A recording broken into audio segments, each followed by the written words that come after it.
Well, hello and welcome to our panel discussion about Native representation in literature.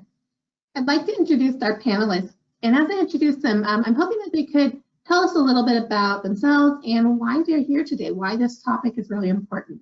I'd first like to introduce Naomi Bishop. Naomi, can you say hi and tell us a bit about yourself?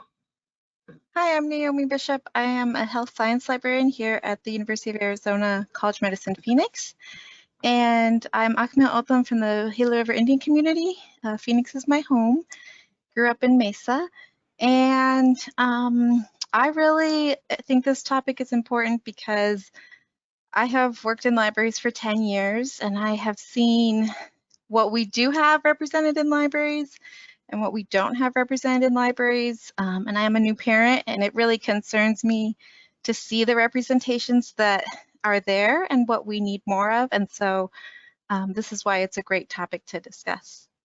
And your expertise is like children's books and like picture books, right?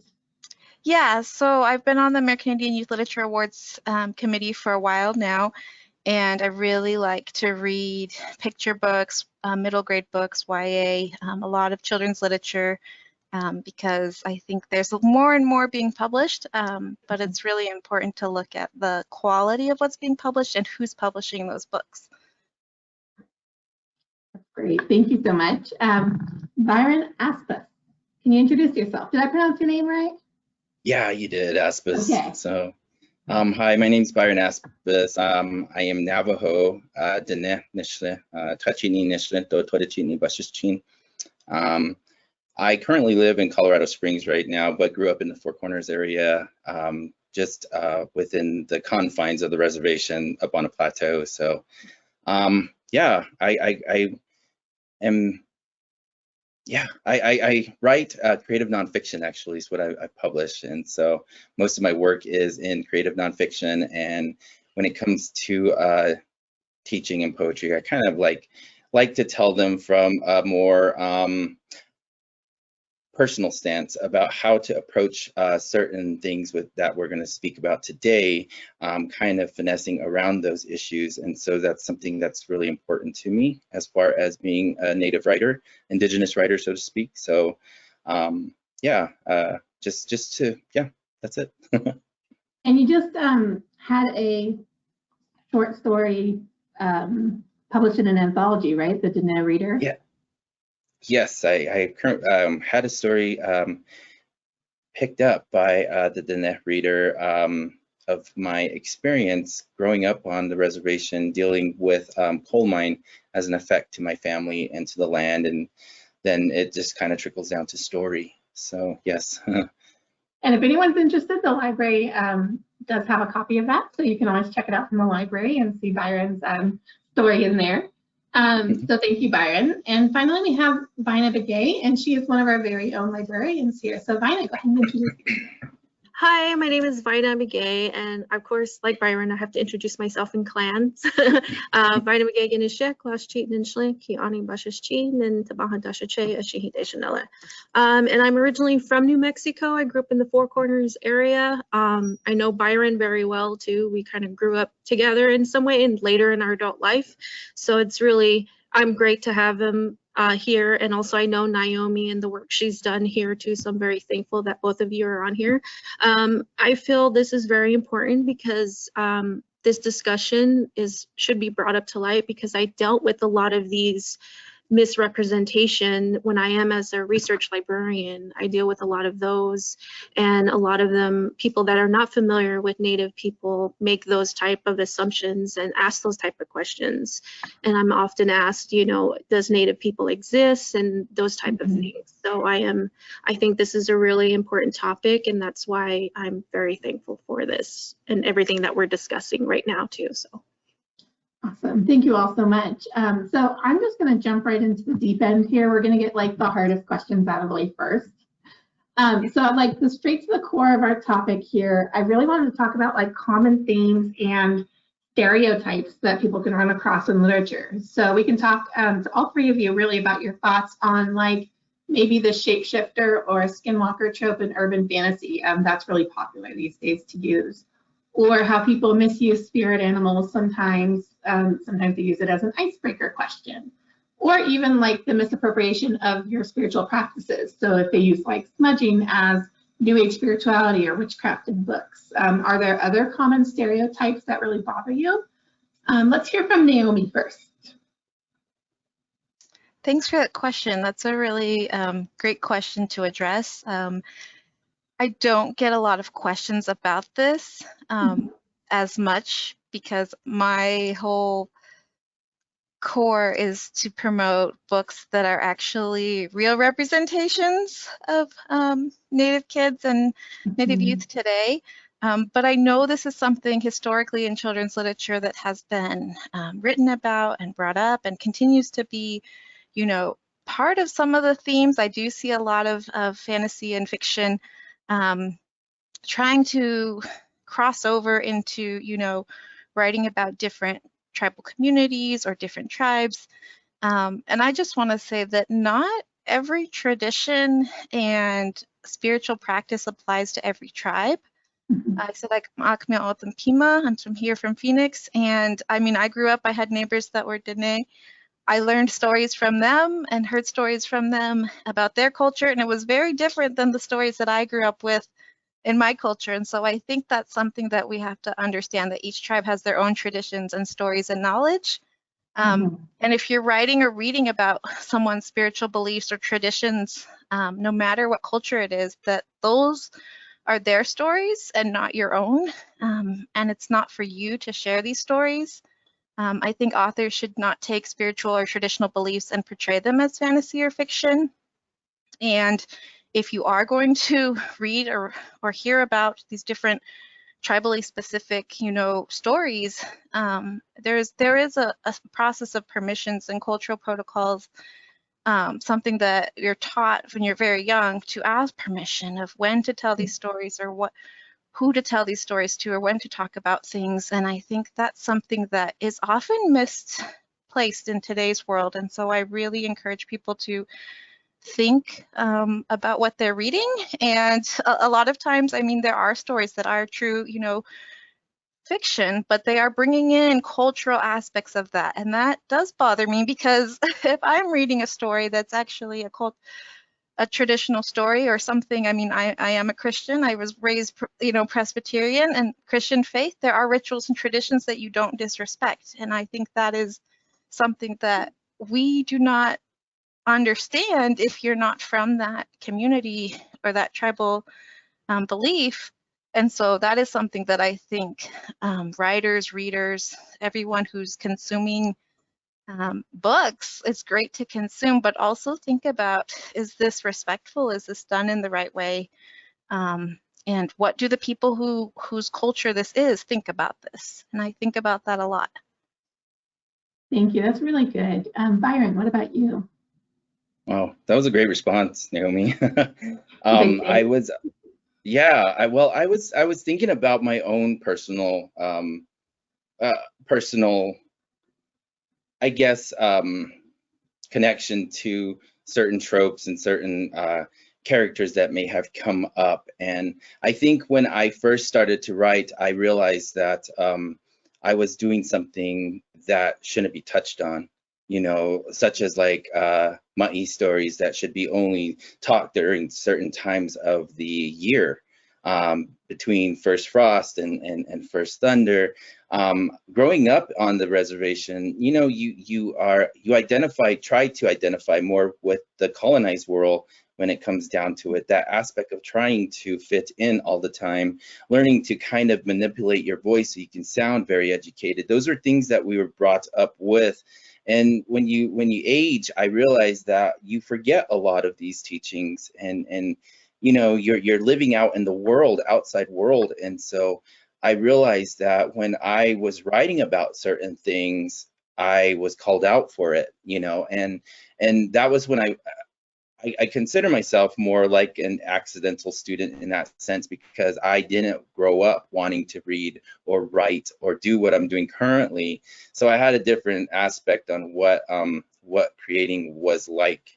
And so when I was talked to about reading about the ma'i, the coyote, during certain times of the year, it made me realize that not only am I connected to myself, I'm also connected to this nation of people when it comes to my own craft. How do I navigate myself around that by respecting those confines of my culture versus my own beliefs as a person trying to make a buck, so to speak. So that's a good point, because a lot of people like feel like a failure if they make a mistake or if they get called out on something. You know, we live in such the cancel culture, right? But it is very much a human nature. It's an iterative process, right? You learn something new and you make your changes in behavior. So I think it's, on one hand, it's reassuring that to know that everyone does end up making mistakes as long as you learn from them, right? And I think that's also part of who this character we're talking about in that sense. I talk about it in the Diné Reader when they ask the questions, who you think yourself of. I do think of myself in that sense, always making these mistakes all the time, just like the oral stories as that same character. I hope others learn from my mistakes to prevent them from, I guess, doing it again in the future. So, yeah. That's great. Thank you. Vina, how about you? My take on the whole shape-shifting and the skinwalker type of thing comes back. It's more of a personal response, is because I was raised in a very strict traditional home. And what I was taught is that such things like this are bad and it should not be touched upon. You know, it's this thing that we say in our culture is dojiatina, you know, you're not supposed to touch on those type of things. It's as if you're calling bad things to you because these are bad representations. So when you have these in literature, you know, we are a people that is, a lot of our younger generation are slowly losing those traditional teachings. And so they are more influenced by westernized culture, especially in books, you know, and when they are written in books, it's as if we're glorifying something that is bad. You know, and in our traditional way, we're taught, you know, that's something bad. You don't glorify that. You're asking for bad things. And when those type of things are glorified, we send the wrong message to our younger generation that this is something cool. And it goes against our traditional practice of belief of how we were taught. So for me, I'm like, I really, you know, be cautious of when you're talking about these things. Again, as Naomi said, every culture and every tribe has their own different stories from the north and the south, or the east and the west regions of the United States. They all have their own different stories. And depending on what you're reading, is don't classify these type of things that all tribes do this, that all tribes have stories like this. It's for my tribe, I can only speak for myself and for me alone, not for all tribes, but it is something that's bad, and it's something I don't really like to read up on when I'm looking at books or reading books. So it more stems for a traditional approach in how I was raised. Well, that's super valid, because, you know, each of you had different responses. So, you know, if an author wants to use some sort of native tradition in their writing, the best thing for them to do, obviously, is to go back to the exact tribe that it came from, because every person, every tribe is going to have a different viewpoints, right? So they should really go back to the source to find out if it's okay to write about, how should they write about it, who can they include, right? It's a dialogue. Well, thank you. Okay, so we're going to move on. I've been saying Native people. You see lots of terms these days. Do you have a preference? What would you recommend that our listeners use? We'll start with Naomi again. So I use the term Acmeotam, which is my tribe. Pima is actually a Spanish word that was given to us. A lot of people use it because that's what it's referred to, you know.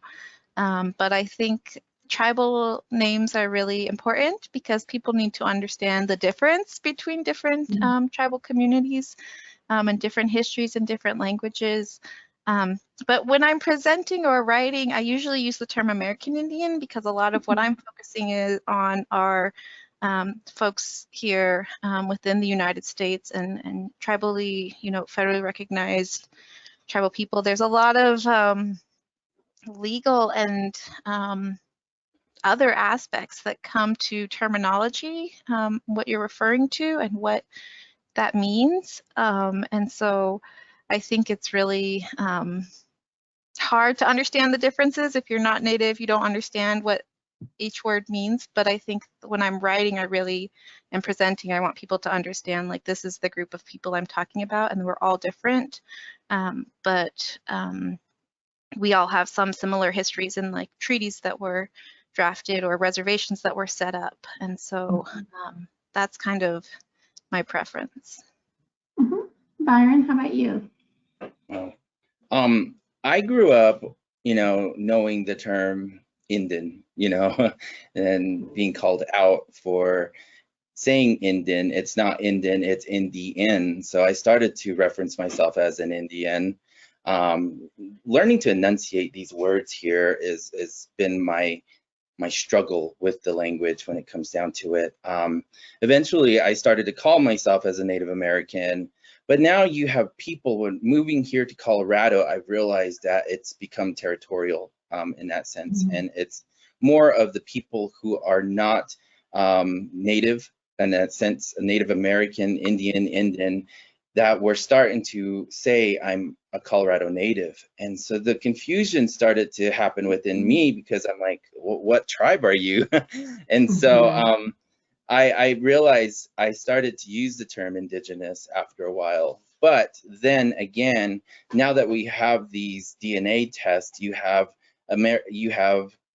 people of all different types of colors saying they're Indigenous now. So as of lately, I've been calling myself just Dene. I'm Navajo. I'm Dene, and they're like, well, what's Dene? And I'm like, well, it's Navajo. So there, and from memory, I remember hearing that Navajo is a given name, but now I'm also hearing now how Napeho is part of our culture in that sense, and so it tells a story. And so I'm as a writer, I'm going to have to go around and research all these different things and re-examining myself and how I identify now as a person. I don't really use the term Indigenous. I don't use the term Indian or Indian. I'm Dene. So yeah. And just to clarify, Dene means the people, right? That's what Navajo call themselves. Is that correct? Yes. Okay. So just to clarify for the audience, if they're unfamiliar with the word. Vina, how about you? Oh, go ahead. I would just say that in Akme Otham, it's the river people, and so Otham is people, and there's many different people. And there were two rivers. There's the Salt River and the Gila River, and so I think that's important to the history and the naming. And if people understand that, it makes a lot more. It tells more of the story of who you are and where you come from, because you understand that, like, the Pima people are two tribes. The government actually broke families apart, and so I think that's something also good Arizona history to understand. Yeah, absolutely. Vina, how about you? For me, it's Dene. I mean, like Byron has mentioned Navajo. It's funny how Byron mentioned he was taught about Nabeho. I was always taught we're Dene people, and and Navajo came from a Spanish word. It was given to us, as Byron has mentioned. So it's most commonly used by a lot of people who are not familiar with the term Dene. And I was always taught when I was growing up, my mom had said, you're Dene, and that's just something, my mom and dad are fluent speakers, so that's just something that we use in our term when we address people as, Dene Nishlim means, I am of the people. So I prefer Dene. And that's really huge. I think it's important for everyone to understand, for our audience to understand that for typically colonized and oppressed people, the ability to name yourself as a community is central to your identity, right? And one thing that I've noticed too, as I'm getting to know other tribal people from different communities, is when they have their own language and what they refer to themselves, it's often the people. And that's something that I've noticed that comes across when I'm interacting with other tribal members. Yeah, so it's always best to ask the person from what tribal community, what do you, it's, you know, it's more respectful. What do you like to be called? You know, and most Rather of the than time, just assuming. yeah, rather than assuming, yeah. So. Perfect. Well, thank you. So I know we kind of mentioned misappropriation. Specifically, we called out a few specific tropes, but like in general, even if it's not in literature, like what kind of misappropriation of your culture bothers you the most when you see it? We'll start with Naomi. So for me, I think visual representations bother me the most because they're like stuck in my mind, and they also are harmful to young kids. I remember growing up in the 90s and having all of these, Disney movies and different, images just of everything. Like Tiger Lily And from Japan. Pocahontas, Tiger Lily, like they're all still in my head. And they don't go away, even if like they're updated or there's like a warning or anything. It's still like, this is what Native is. And it's really funny for me coming from a desert community of also people think of like a headdress or plains. And my grandma is from Montana, yes, but my grandpa's was here, and in the desert, we don't dress up and have powwows like they do, in other parts of the country. And I think, we celebrate them today, but I think that's something that imagery of everybody, has a headdress and has this beaded jewelry or this type of thing, but that's all really tribally specific. If you look at, regalia and, what each tribe has that's important to them, you'll see different imagery and different materials and different things very specific to their communities and to where they're from. And so I think like the imagery of just the mascots and the characters of, if they're trying to be fictional in one way, but they're also real. And there's a lot of history and baggage that comes with those stereotypes. And so that's what still bothers me today as an adult. That's totally fair. Byron, how about you? I think coming from the writing world, I've encountered a lot of what's funny is that Naomi spoke about the powwows and that celebration, but I feel it's just become a pan-Indian thing now, and that all tribes are intermixed. But then people think because you're Navajo, you celebrate powwow, and that's something that I was raised not to really ever be a part of, and it intrigued me, but I was just always remembered that I was told that it wasn't part of who we were. And so now as I've grown, I've witnessed people who are identifying as Indian, wearing turquoise or wearing a squash blossom, or wearing jewelry that isn't part of who they are, but yet they claim it. And so when I see misappropriation, I think of identity as being a commodifiable product now. And these certain signifiers that they wear are just costumey in a sense, not really looked at as just to me personally.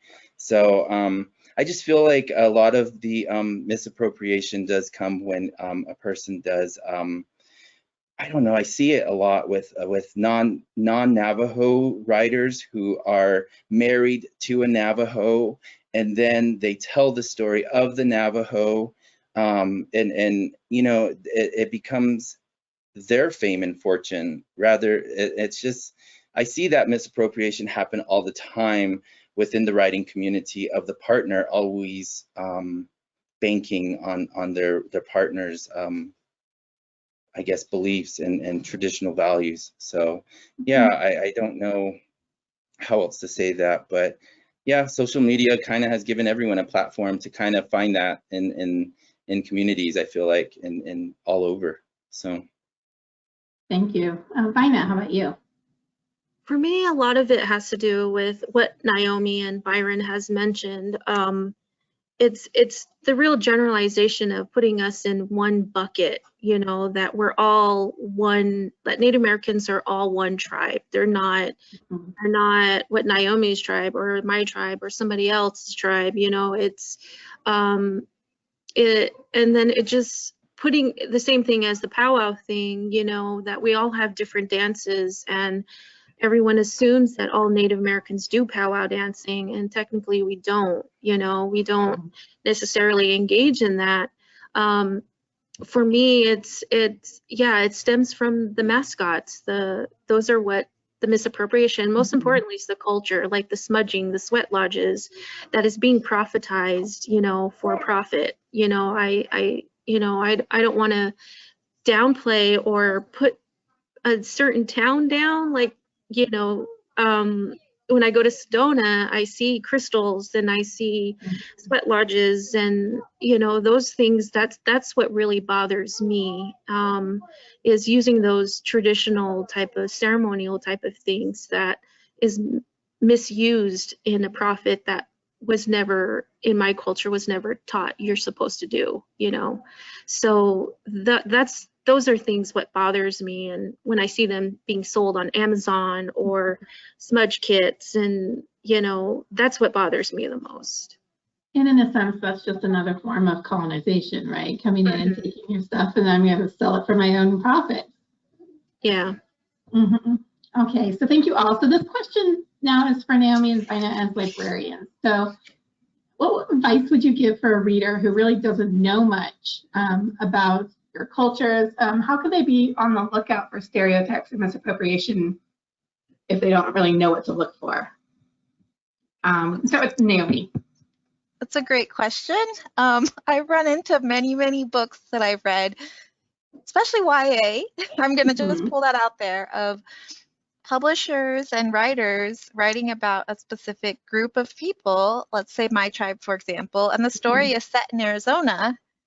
And then they're talking about like teepees and other things that don't even belong. And I'm like, no, obviously, but somebody who didn't know Arizona or the tribes of Arizona don't know that that's not traditional here. And so for anybody who's going to be reading, and of course it's fiction, but it's still harmful, if you're going to be reading about something and you come across a tribe mentioned or a specific, you know, type of, you know, house, or, you know, we were just talking about like regalia and different kind of like imagery, I would encourage people to research it, to look and see where does this stem from, you know, look in a dictionary, look in a map, look at the geography and say, does this, you know, is this real? I think I was in grad school when Twilight came out, and I was in Washington State, and everybody was just asking me all these questions, and I was like, I am not from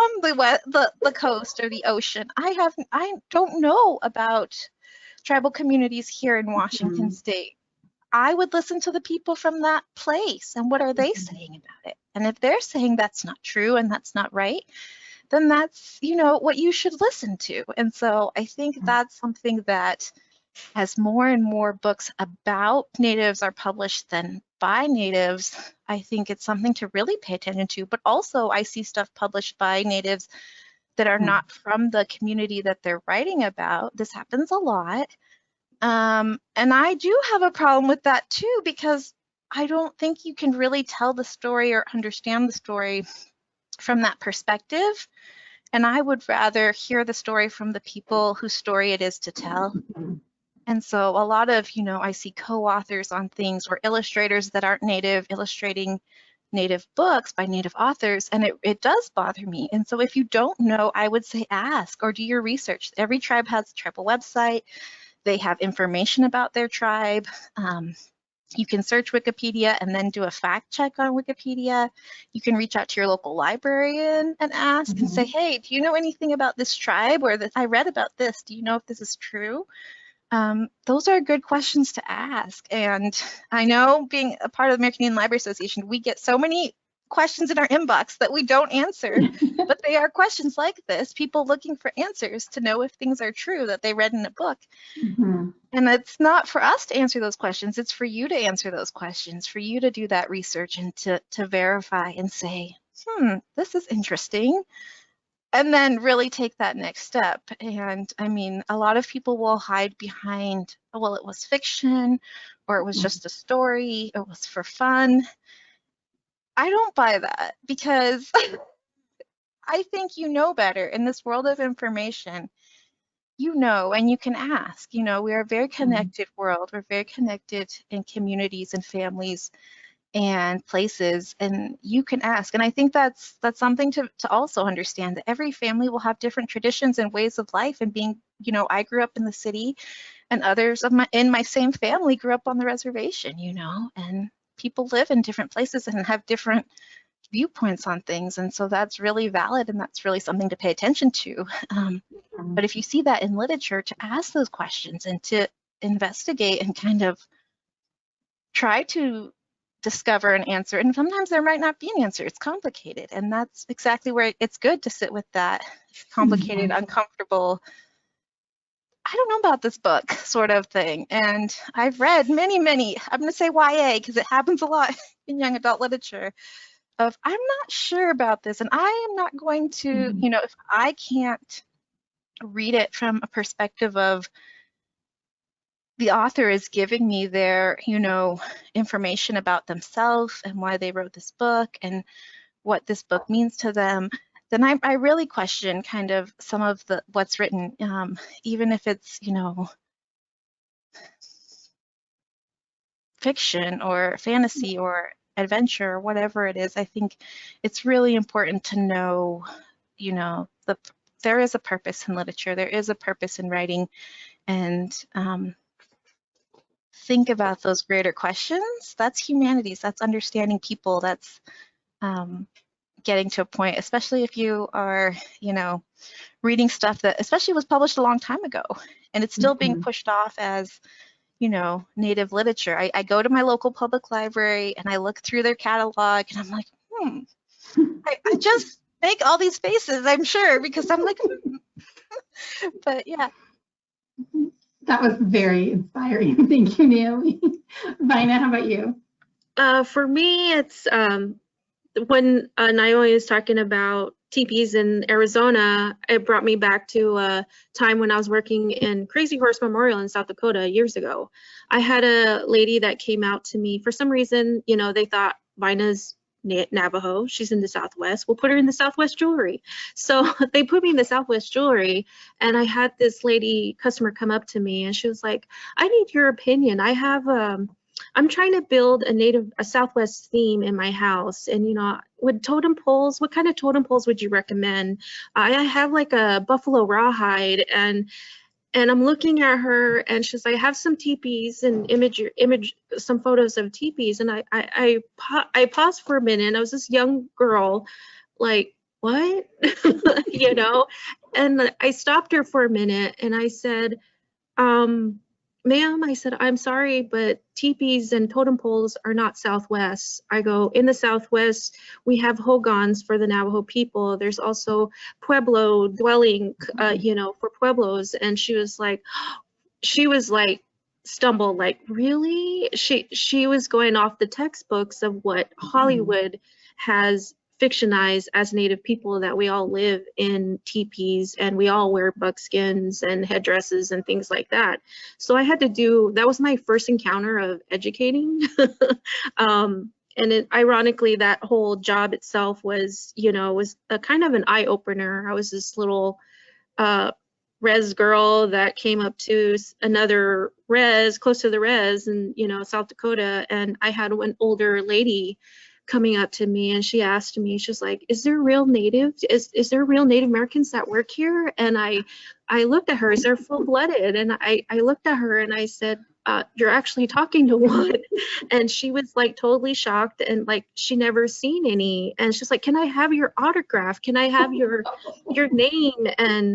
and I shared this with my mom, and my mom had her own experience. And my mom grew up in the boarding school. She went to boarding school and things like that. And my mom was laughing at me, and she said that she had an experience like that too when she was living. After she got out of high school, she was a babysitter, like a caretaker, and she said it was for an Anglo family. And at that time, after my mom left boarding school, they relocated her to the city. So she was a babysitter.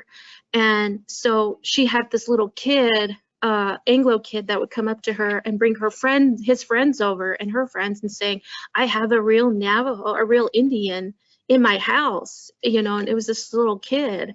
So it's kind of a shock when I read that this type of stuff still exists, especially in literature. And one way to, as Naomi said, to identify is ask questions, you know. And what I do recommend when I do give research, or when I have educators ask me about what, you know, how can I find authentic Native American literature or stuff on Native people? And I always recommend going to their local tribal, you know, here in Arizona, we have the Tona O'odham tribe, and then we have San Carlos Apache, the Yavapais. You know, start locally in your region and branch out. And one thing that I do want to recommend is, you know, our culture is very oral. It's a huge oral literacy. So when there are times when some community invites the public to come for social dances, that's a perfect time to take your children to these type of events, because at these events, that's where you will get a lot of the education that we share with a lot of our younger children. We share a lot of things, teachings and things like that. And that's kind of, it's more of an experience. And for us, for me, oral learning those type of cultures is much more of an experience. So, you know, take a field trip. If you're homeschooling your children, take a field trip, identify, you know, try to locate events that allow, you know, don't be afraid, you know, we're not gonna push you away. We do allow, some tribal communities do allow the public to come in, and they do have social dances. And those are really an eye opener, because they kind of dive a little bit more information about the culture. Thank you so much. Byron, so you're the author among us here. So, you know, we talked about advice to readers, but what advice would you give to a writer if they're writing from a lived experiences that's different from their own? So, like, is there a limit on what they should write? And if so, like, how will they know when they've reached that limit?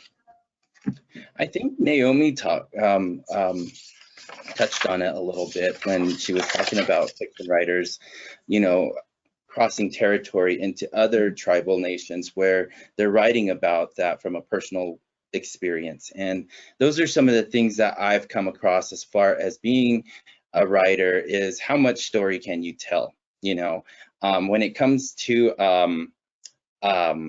me writing, I have to always remember to respect the culture, respect the people that I come from, respect the story, respect the landscape, you know, and always to remember whose story is who. You know, I write creative nonfiction for a reason, because I write from my own personal experience. When it comes down to it, I have to remember the I in me is only for I, and not for we, and not for, you know, us as a whole, because, you know, as Vina said, you know, take them to a ceremony of some sort, or maybe I have to always remember my region's a little bit different from where, you know, people in the Western Agency is from. Their story is going to be a little bit different. Their ceremony is going to be a little different, you know, versus where Vina comes from versus mine. So we have these discussions sometimes when it comes, when we were growing up, how our cultures are just a little bit different, but who's right and who's wrong. We have to remember that every teaching is regional. And so I try to respect those lines of territory when it comes to it, but also now respecting not only the lines of the Navajo Reservation, but also like San Carlos Apache. You have the people out in the eastern parts, the Apaches there. You have the Pueblos now. So, you know, you can't speak for a whole nation of people. You just have to remember that the narration that you're coming up with is about me only. When it comes to fiction, I have to put my foot down when it comes to whose story is who to tell. As I said, you know, you have people marrying into tribes, speaking for that tribe, and kind of exploiting their culture in that sense for personal gain. So me, myself, I have to remember who my audience is. And for when it comes to future writers, who is your audience? Are you writing for yourself? Are you writing for that nation? Are you writing for celebrityness? Are you writing for the world or America? Like, is it about capital gain? So I have to always remind myself and remind those who are coming up as future writers to remember to balance their voice, their culture, their audience, and remember that, you know, that line of respect should never be crossed. So. Thank you. Vina, I know you had some very strong feelings about like shapeshifters and things like that. So like, how do you feel? Is there a line that authors shouldn't cross? I believe when it comes to writing, and I'm not a writer, but when I read about coming from a very strict traditional home, and when it is intertwined with the westernized concepts, that becomes controversial. You know, this is one of the questions that I constantly get from non-tribal or Anglo people, so to speak. Why are we always upset when it comes to these types of stories? One thing that I do want to point out is the westernized concept and the indigenous culture are completely two different things.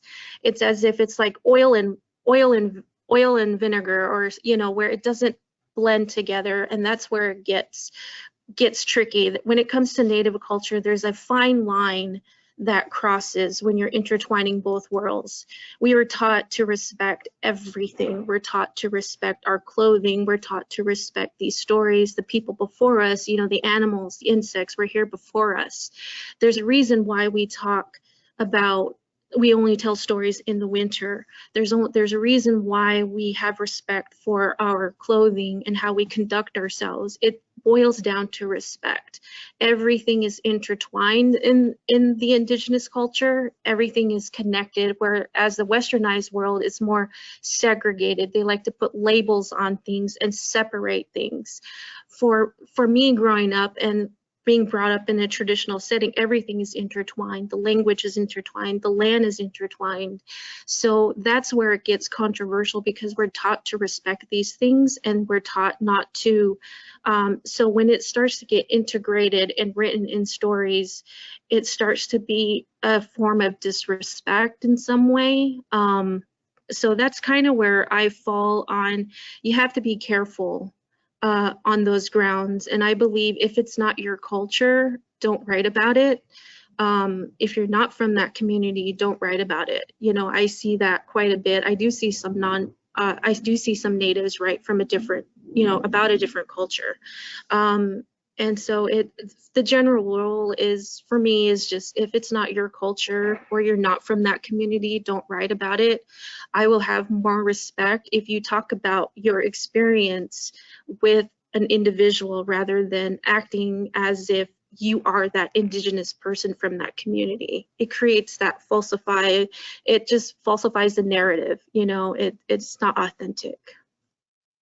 So as a follow-up then, like, what would you say for an author who say is going to write something set in Northern Arizona, like maybe in the Four Corners, and maybe their main character is someone that they identify with, but to make it authentic, obviously that character is going to interact with Indigenous people from that particular area. So how would you recommend that they write that authentically, even though it's not their own point of view? I think writing in the third person perspective would probably be more respectful in that sense, because you're always writing from that visitor's perspective, as opposed to saying I or we, because then you're encapsulating the whole tribal nation as part of your own. And this is a discussion that we have right now. I think long before, you know, Tony Hillerman was our introduction to Navajo literature.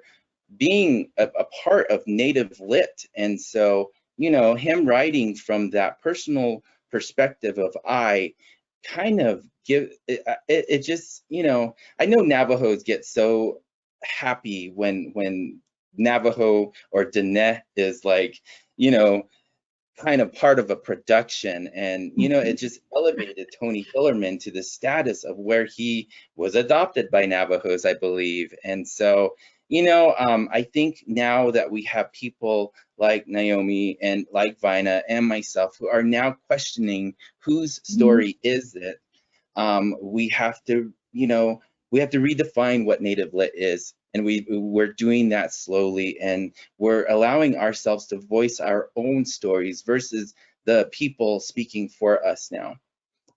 We saw it, I think Susan Power and also Joseph Brokaw did that. They wrote from, you know, Joseph wrote about the code talkers, and I think Susan spoke for the people up in the Northeast. And so you have people questioning now, whose story is it now? Allow us to speak from our own personal experiences to tell these stories.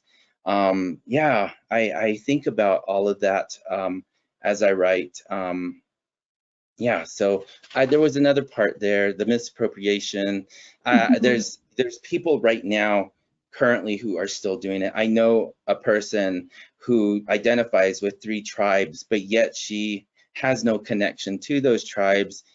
Yet she's, you know, and they're all Eastern tribes, one in southern New Mexico. And so they're trying to, then they're writing about being Ute. And it's like, where do you get all this? Like, you're the best fiction writer out there because you're making up these stories as you're coming along. But, you know, as a writer, all of our stories are a personal journey in that sense that we put into fabrication to create these characters so people can write.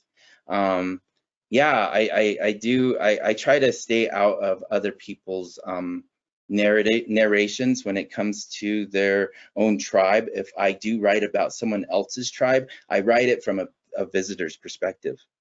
So I try not to cross into their territory, but write about that experience in a sense of me being a Diné man going into their world. So.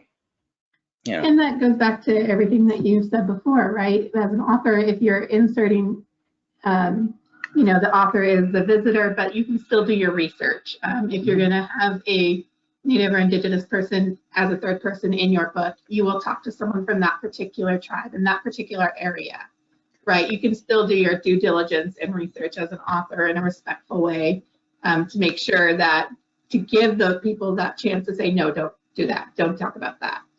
Yes, that's okay. Yes, that's fine. Yeah, I think we saw that in Rebecca Roanhorse's book that she first published. And, you know, I asked the people, or I asked my family if it was okay, their family, her married family, if it was okay. But, you know, it's like me talking for a whole nation and saying, I said it was okay. You can write about it, you know. It's something, yeah. Yes. I want to jump in and say that I actually have read a couple books that were about my tribe and then contacted the author and said, why did you put this in there? This isn't true. And they said, well, I talked to somebody and they said it was true. And I said, well, that's one person. That's not did you take this to the tribal council? Did you take this to the, you know, elders? There's an elders council, you know, there's lots of different people you can ask. And if it's not true, why it didn't enhance the book any. So here's my thing. Especially if I get an advanced reader copy, I'm reading this book, they're throwing in all these, you know, stereotypes or untruths, all these fictional things. And then it doesn't add anything to the book. It's it's not even part of the story. The story would be better if you left out all these things that you were saying about a specific tribe or people group the book actually might have actually been okay if you had taken out all of your, thrown in falsification untruths. If you had written this book about, a Native girl that went to a white high school in Ahwatukee, and she was on the golf team and she, did all these great things and went to college, cool. Don't throw in, misappropriations and stereotypes. And I think I didn't mention this, but one thing that bothers me a lot is a lot of writers that will just write about, alcoholism and trauma and abuse and all these things that are very stereotypical, but nothing that is celebrated. That, hey, these are actually real people that actually do go to school. And yes, they have struggles because, there's low unemployment and there's, definitely not reliable transportation or access to different things. There are, social, political issues and things at play, but that's not part of your story. They're only telling, the narrative of wanting to be, traumatized or wanting to be, this is important to my story, but it really isn't. If you read the whole book and the whole story, a lot of that's put in there,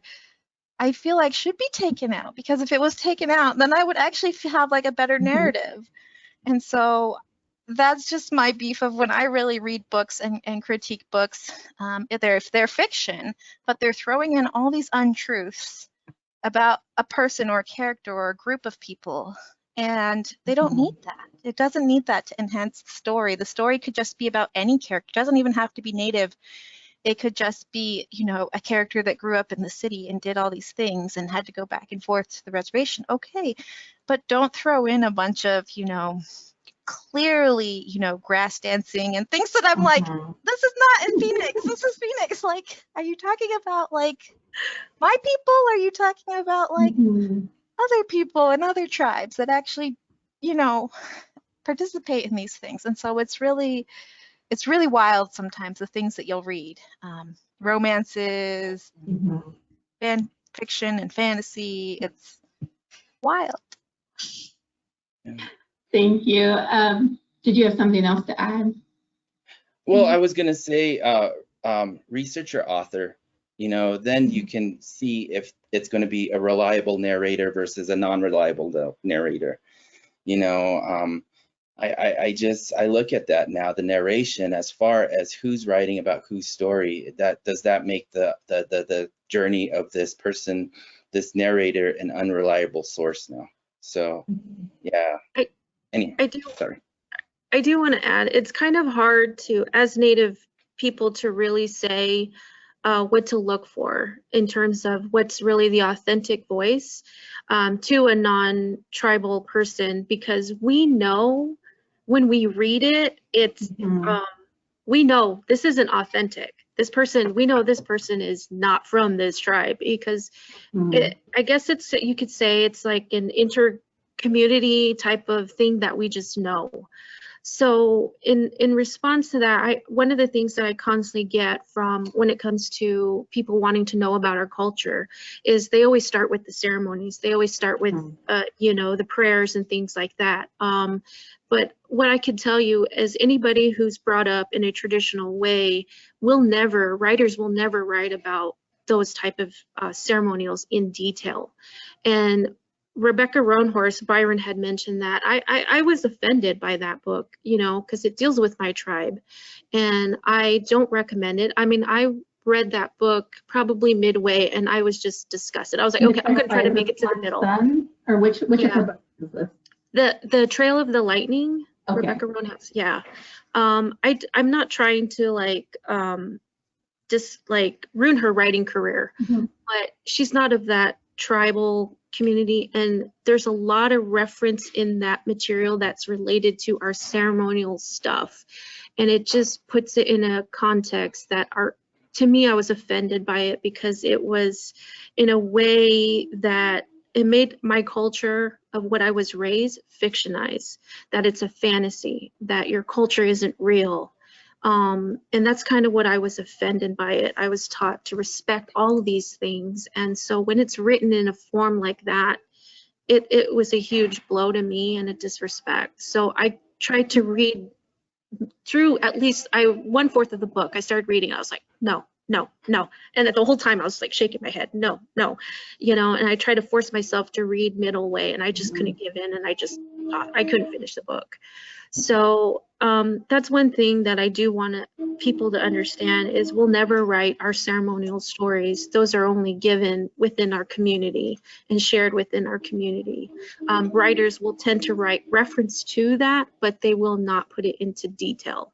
So as Byron said, you know, there's certain boundaries you do not cross. That's even within our own community, in our own teachings too, so.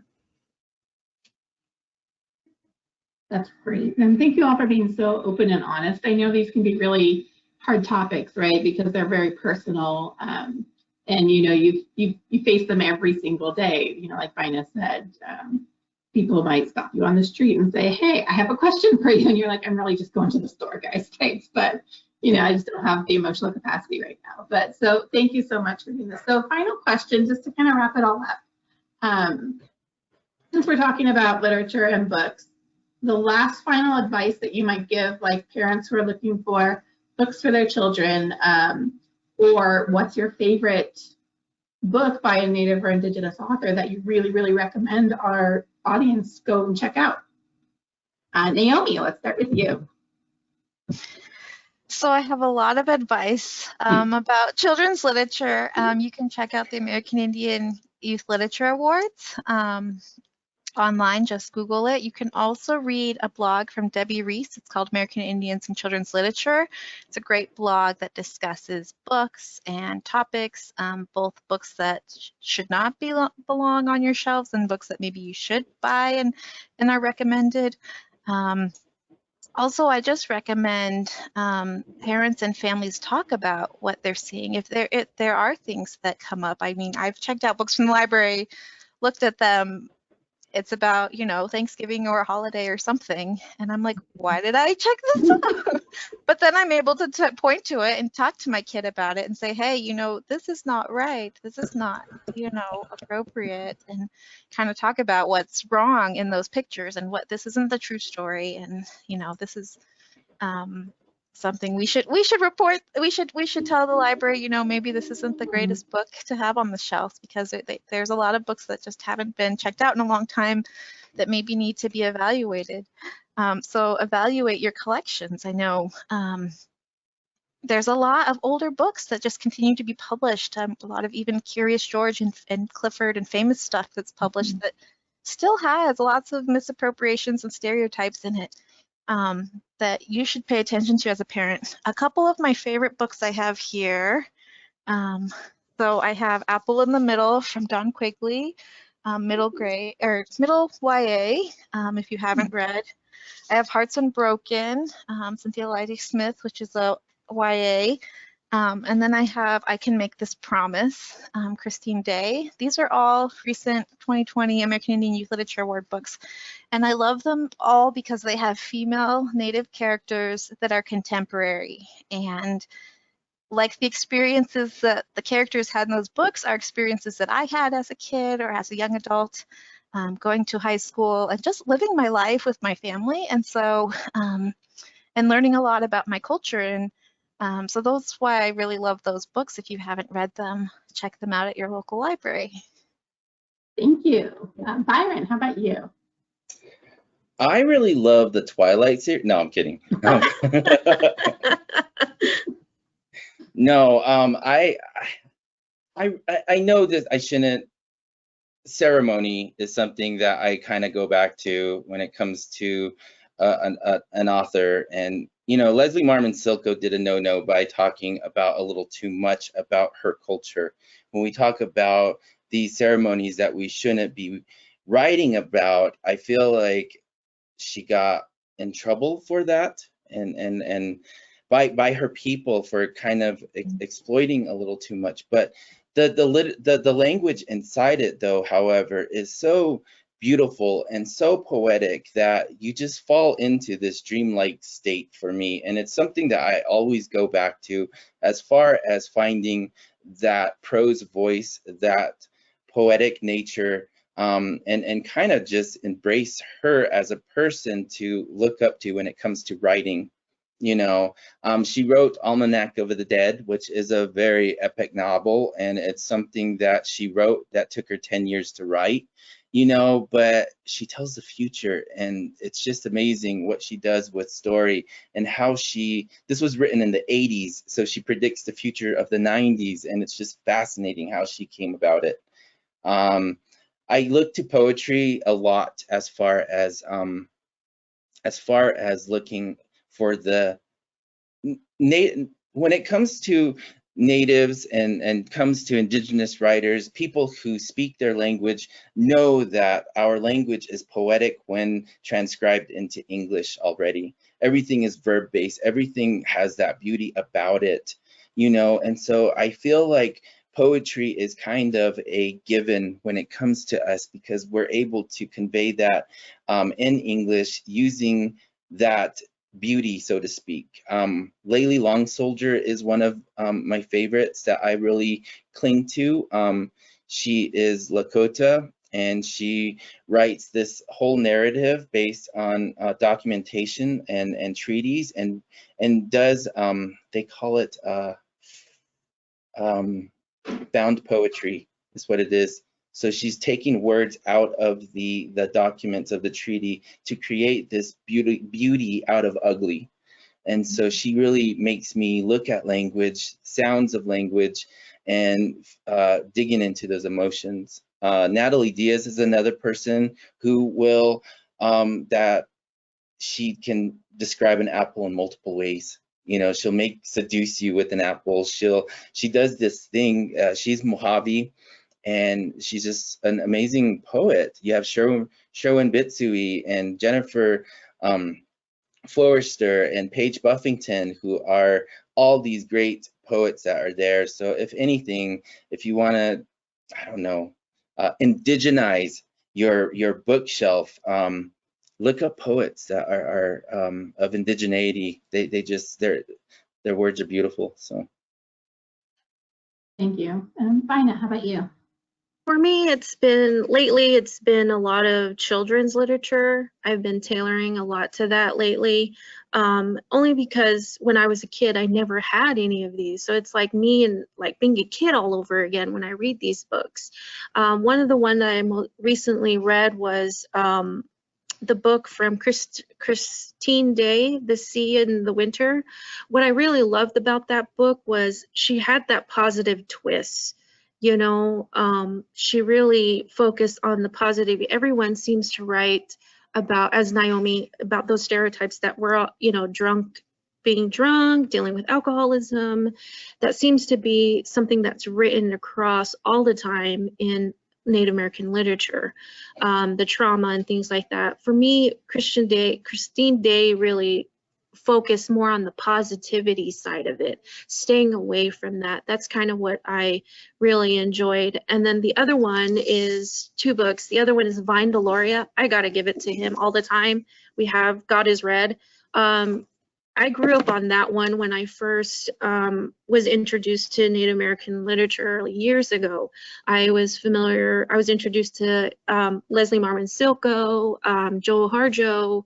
Vine Deloria really spoke to me because he really put it in a Native American perspective on how to educate the non-tribal of trying to understand who we are as a person.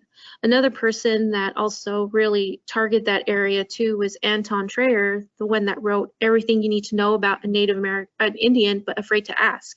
He's written that book and he touches on a lot of these misconceptions that we have discussed, but he also really makes a note that I only speak from his perspective and that he can't speak for everybody. He's actually turned that book into a young adult edition.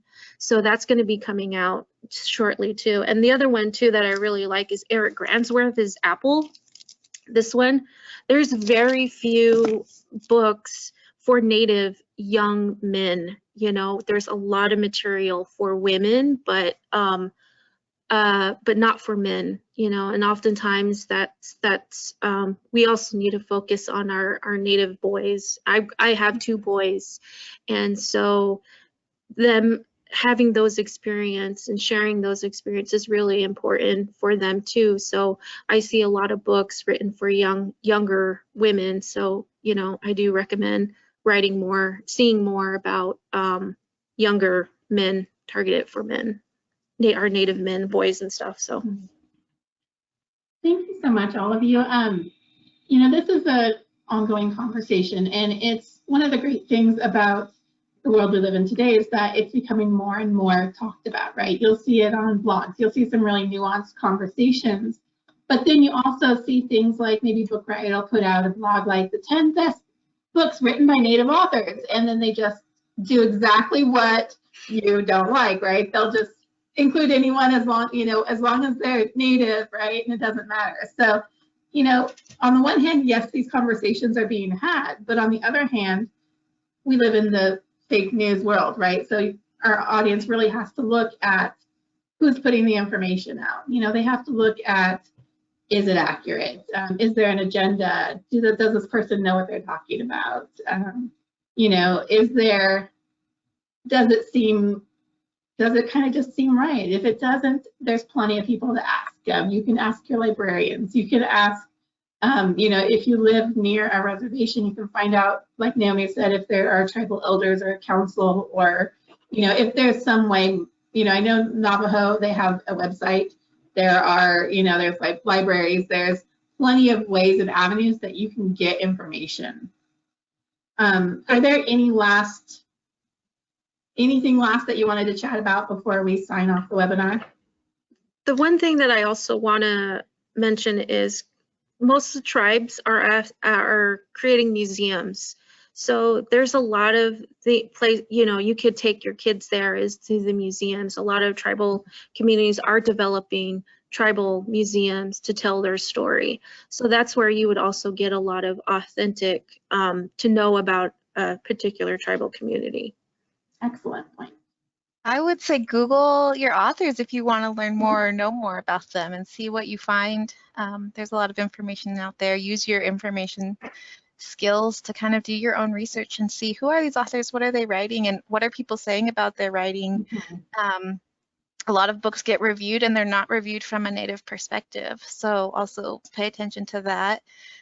And then also in Arizona here, we just have so many opportunities to celebrate Native culture and arts in different communities and tribes. And so I just think about like living here in Phoenix, like the Heard Museum, Pueblo Grande, like there's so many different places that you could go or take your kids or your families to learn about Native culture and celebrate it and support it and buy real, you know, Native artists and Native artwork and things that you could actually really share or learn the story about. And so I would really just encourage people, as the pandemic has hit us hard, to really just support Native authors and Native artists.